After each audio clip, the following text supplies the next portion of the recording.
My name is Renzo Verne and I'm a project manager at TFT based out of our Swiss office, and I have the chance to work with many of our different brand members as well as their supply base throughout Southeast Asia, in Africa and throughout Latin America as well. For this particular story, it's one that's actually quite close to home. So I'm Peruvian, my family's from Peru, I'm a Peruvian citizen. This is about a Peruvian company, a Peruvian palm oil company known as Grupo Palmas. And it's a real example of how via trust and collaboration, we can really navigate through difficult situations and find positive outcomes, in this case for the Peruvian Amazon.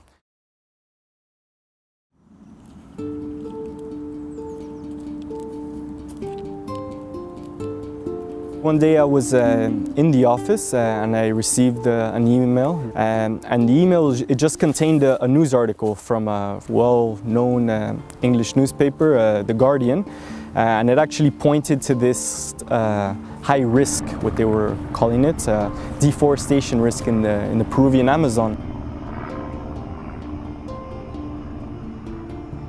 And we were all kind of stumped. We didn't know too much about this group. But we had a closer look into the sort of data that we collect from our members, this traceability information. So this traceability is supposed to give transparency into who are the different actors in the supply chain. And lo and behold, we see that indeed there is a link. There is an interesting link between this company who is showing up in this newspaper article and one of our members who has a policy, who's committed to these values of no deforestation and no exploitation. So that takes us to about mid-2015, and we decide, look, let's go to Peru.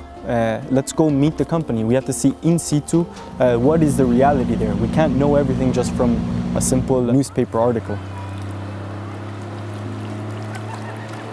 And at that point, we look to talk about the policy and really kind of challenge the company in a good way. Say, look, you guys are a very important player in Peru, in Latin America.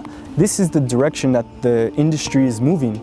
You guys have the potential to be the leaders, to do zero deforestation and to be recognized for this.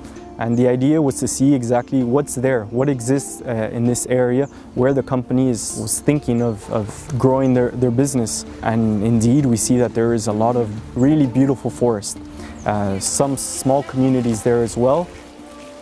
And so yes, after this trip up into the Amazon, into this remote and really beautiful area, in the end we're also doing it with people, so with people from the company. And that's really a great opportunity to start building trust. They start to really understand what our approach is about, that we're not trying to shut them down as a company. Rather, we want to show them that there's a direction that the market's going and that they can really play a really positive role in that. Movement of the industry. So how does all of this get operationalized? And that's really this sitting down with the company and putting down an action plan. And it's not so simple really, because the company has their structure, their way of working, and in some cases we're talking about a real, almost radical change in the direction of the company. So it's not simple. They have to really see the value in this, and part of our work is to show them that yes, there is value. And via these discussions, we also start seeing that they do start to take some of our recommendations seriously and start implementing them. So they're starting to take these steps. We really applaud Grupo Palmas as well, because those areas that were under threat, that were being flagged, that the NGO community was rightfully so concerned about, today that forest is still standing.